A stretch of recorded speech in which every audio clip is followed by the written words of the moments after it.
There are so many different kinds, types, and categories of lost media out there, it's hard to narrow down which topics are actually the biggest that the majority of people want to find. This is further exemplified by the now annual question I ask on Twitter as to which piece of lost media is currently the most desired by fans. And this time, I got over 350 replies, with many, many more topics than in any previous year, and fewer that overlap.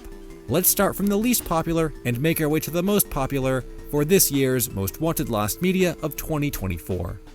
For the first topic of the video, I actually want to talk about a group of topics that all have the same amount of comments for them, while highlighting some interesting additions. I was surprised to see so many ties this year compared to last year where only a few did, but in this section we have a lot of searches that I've talked about on the channel before, or ones that are so old nobody is really searching for them anymore, as actively as they used to be. Hitogata and the Most Mysterious Song on the Internet fall into this category, two very old topics that have definitely become less popular over the years due to the fact that each mystery cannot be solved as easily as a more well-established piece of lost media. These ones have a lot more lore to them and history that sort of needed more research beyond just finding the piece itself. In Hitogata's case, we're not even sure if the commercial exists, at least in the way that people remember it. And the Most Mysterious Song is trying to find the band who played it, not really the song itself, of which claims from the supposed owners have been disputed over the years.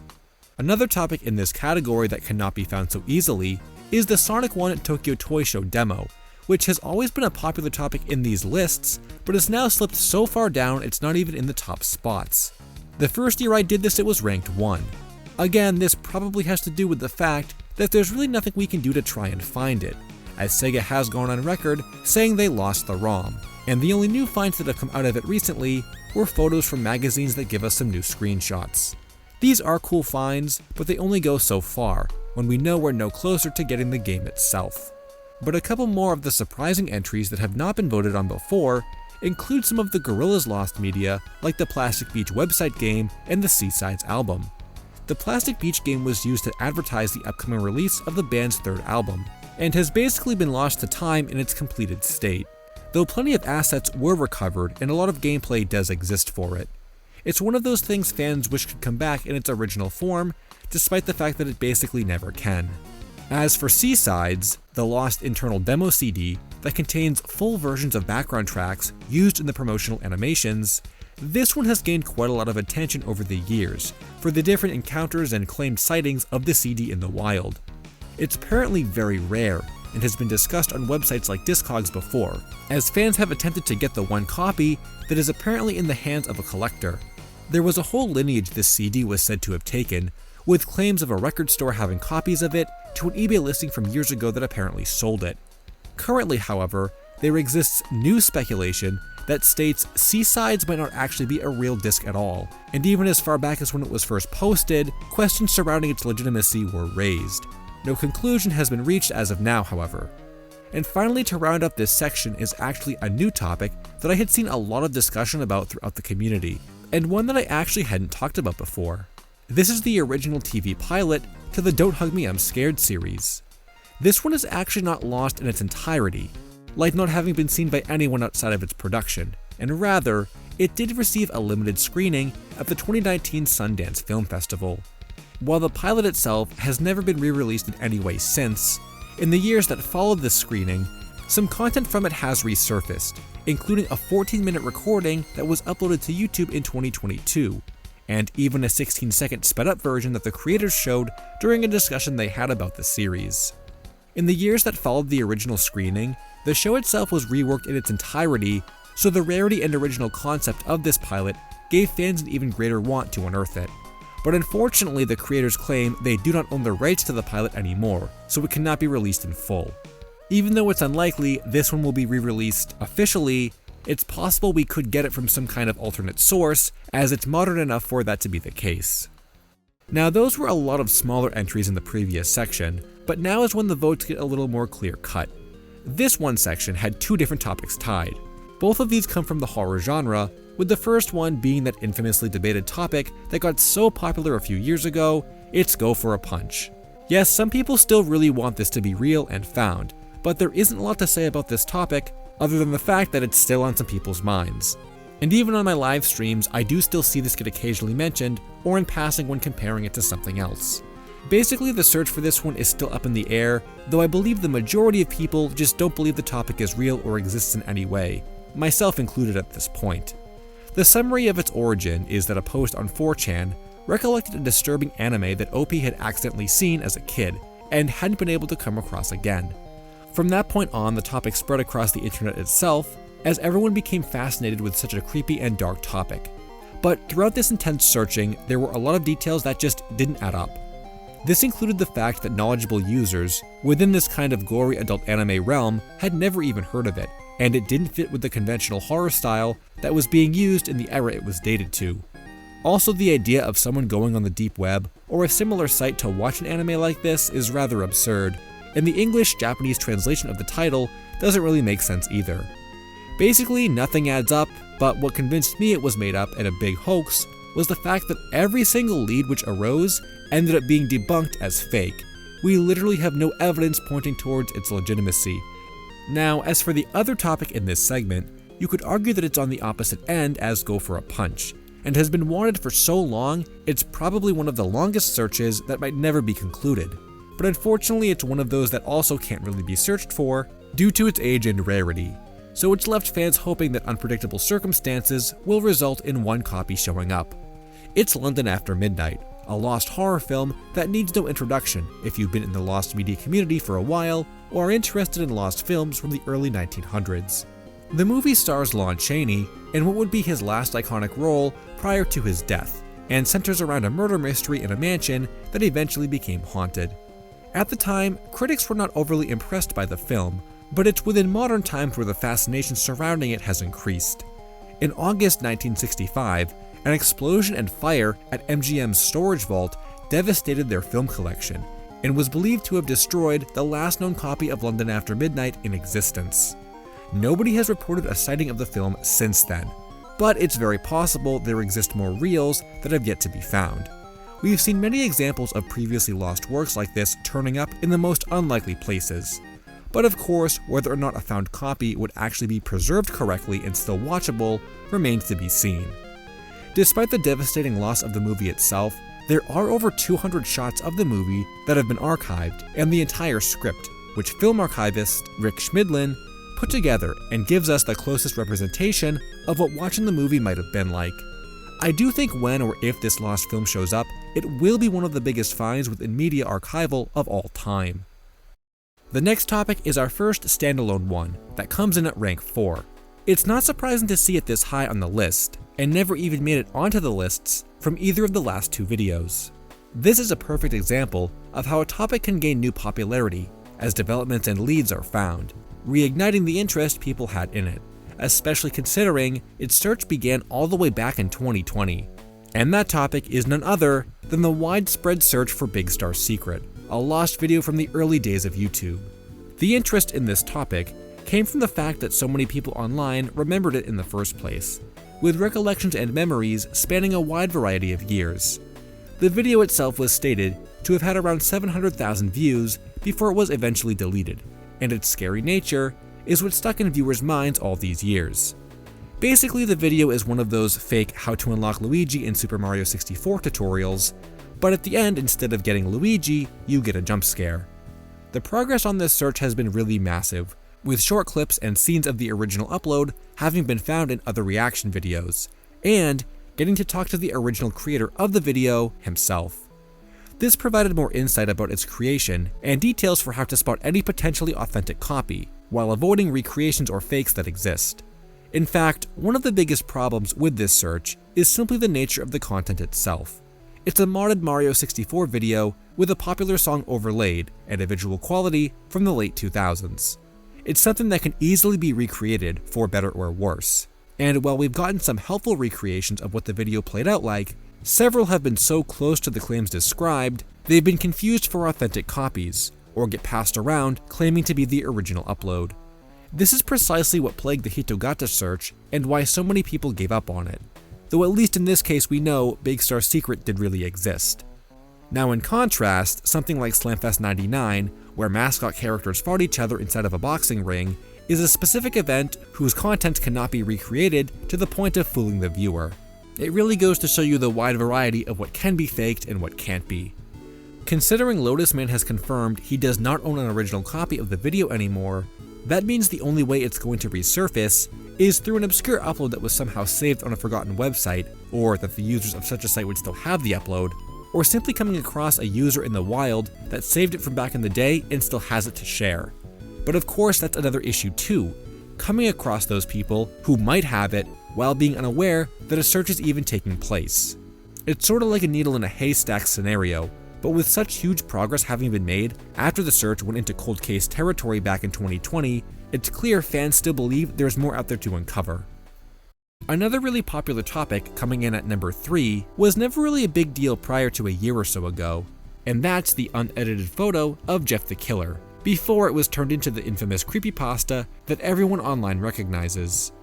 The popularity of this topic really originates back to a video from Blame It on Jorge, and set a search in motion that uncovered a large amount of its history, and even some speculated origins of the image.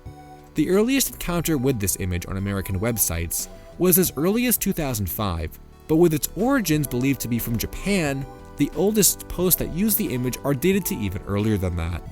Unfortunately, the trail itself only goes back so far, and with all of the reposts of the image and general difficulty in finding archives, the search is still ongoing to this day. There is a Discord server that was formed dedicated to the search, and while I haven't been in it for a while, I have also not heard of any new developments or updates in relation to new leads. While this topic has definitely been adopted by the lost media community to some extent, it's probably more heavily considered to be an internet mystery similar to the likes of Everyone Knows That, which was also featured in the previous Most Wanted video, but since that topic was found earlier this year, it was no longer wanted. Which is interesting to consider that if any of the found media had still been lost, how many of those would still appear on this list? I definitely think Everyone Knows That would have been one of the top ones for this year as well.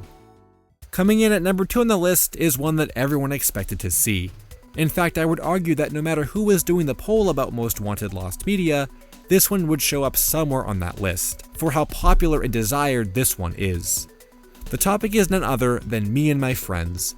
It's basically the first iteration of the Backyardigans that was going to be live action and was filmed at Nickelodeon Studios Florida back in the fall of 1998.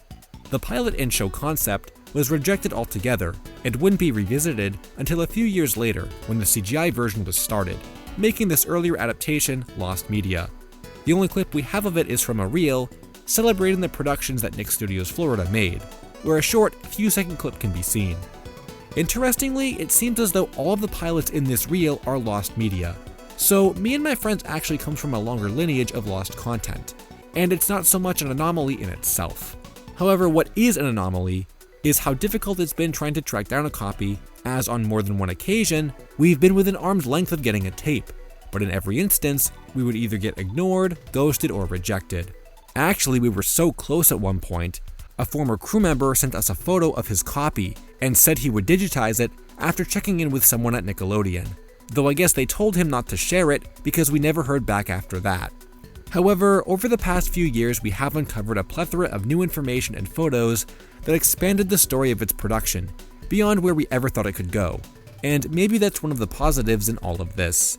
If we got the pilot too quickly, we never would have unearthed or documented all of this extra content, from a production that was made and rejected over 20 years ago. It's the kind of content you'd never see in the pilot in the first place, and at one point, this photo was all that anyone knew about it. To that extent, I'd say we've come a long way, but at the same time, we should also have a copy by now. It's even more fascinating to consider that at some point in time, all of these pilots were readily available and on hand, to the point where someone had easy access to them and made this real. Now, we're not sure if Nick even has a digital copy anymore. Some inside sources I've talked to seem to suggest there is a large amount of content that still needs to be digitized, and Me and My Friends was not found within their archives of digitized content. And keep in mind that one of the contacts the team reached out to even claimed to own the original suits that were used in its production. It means that Nick obviously didn't keep them or want to keep them, so who knows how great or little they really valued anything from Me and My Friends. Earlier this year, the team released a big video documenting the journey in its entirety, so for a more in-depth explanation about all of the little events, be sure to check that one out. In the honorable mentions category this time, I wanted to shout out a group of topics that did get some overlapping responses from votes, but not enough to warrant more than a mention, though some of these are a little surprising to see so far down in the results. The two biggest surprises for me are Slamfest 99 and Sailormouth, two topics that have been hugely popular in the lost media community and were much higher in last year's Most Wanted video. But perhaps it's this longevity, and the content that has resurfaced since then, that's resulted in smaller interest now. Slamfest needs little introduction, as that search has been going on for 4 years, the quest to find a lost livestream featuring costumed Nintendo characters beating each other up. We've collected dozens of pictures from the event and have acquired large portions of its history and creation. However, the livestream of this taking place, or any video content at all, remains to be seen. I've had a pessimistic approach to this topic for a while now, believing that if a recording of the event does exist, we'll simply never find it. With the exception of a few more names we need to contact, the leads are coming to a close, without even gaining that knowledge on whether or not a copy does still exist. And then onto SpongeBob, there's the uncensored Sailormouth audio, which actually had some new clips resurface earlier this year. Now, while their usage in the actual Sailormouth episode has seen some debate, with the clips from the second wave of leaks being from characters who weren't even in the episode, I'm pretty sure at this point the consensus on them is that they're real regardless about how they were used. Though many still believe at least the first set did come from the Sailormouth recordings themselves. This is also the kind of topic you kinda have to wait to resurface, because no one outside of production would really have these. Then again, we haven't heard anything about Paul Tibbett and his alleged Sailormouth tape that somehow did make it out of Nickelodeon, so maybe more of these tapes exist, and they can be acquired by people in the right circumstances. Rounding out the honorable mentions are some really old topics that are just generally of interest to people, and they are considered classics, so I can see why they remain desired to any extent. Sonic X-treme and Kirby GCN are on the list, two cancelled video games that have been fascinating to research and look at over all the years of being known by the public. And then there were also a couple mentions of the Thomas the Tank Engine Down the Mine pilot. I've heard a lot about this topic in passing before, but I've never covered it extensively. Apparently the search for this topic is really complicated and dramatic, with questions remaining about who is even in possession of the pilot in the first place. According to the Lost Media Wiki article, the pilot itself was never publicly released, and only test screened before ultimately ending up in the hands of Mattel. We do have script pages, concept art, and a single screenshot from it available, but none of its video footage. And finally, what is the #1 most wanted piece of lost media of 2024? According to you guys from Twitter, well, that one was also a surprise to me, because I really haven't seen any discussion or interest in this topic over the past year or so. It's definitely one that people still want, but I just can't believe so many people are still so passionate about it. This one is none other than JoJo's Bizarre Adventure Phantom Blood, a 2007 lost film that was only aired in Japanese theaters and never released onto home media. This is a topic I took an extensive look at a few years ago and have even mentioned on occasion since then, but for the most part, there has been nothing else to report on it other than a variety of dead ends. If there's a place or a way you think we can get Phantom Blood from, then it's probably already been tried. Perhaps it's reached a point where the leads are so dead, in fact, that fans simply want it to reappear out of thin air and hope that someday it'll just suddenly show up. And in fact, that day might happen soon. I couldn't mention this and not give you guys a little update on the topic, and while I don't want to speak too soon on the idea that a copy of the film has been sourced, or possibly 2 copies, I do want to tell you guys about recent developments that have flipped the search on its head. This information came from someone who happened to see my original video and reached out to me with personal details about the film. And after passing the details on to Liquid X, who has spent years researching this topic, we're both in agreement that this lead is very, very promising. It might be the closest we've ever gotten to touching the film. Unfortunately, the details are still under wraps, so I can't reveal too much. In short though, there are 2 places where reachable copies of Phantom Blood could be acquired that are not available to the general public and never would have been uncovered if it wasn't for that person watching my video and reaching out to me. The easier to find copy will definitely be of lower quality compared to the harder to get one, but at this point it definitely seems like either one would satisfy the search and conclude it once and for all. Though of course the quality of the easier to reach copy would have to be viewed and verified first, but we're just assuming based on the circumstances it probably wouldn't be as good as a direct rip. Still, we do have our hopes up And I think if Phantom Blood became another big find of 2024, it would definitely put it as a contender to rival or possibly beat 2022 as the best year for found media, which it still is in my opinion. But most importantly, it would take this topic off of the most wanted lost media list, and that would be a major achievement.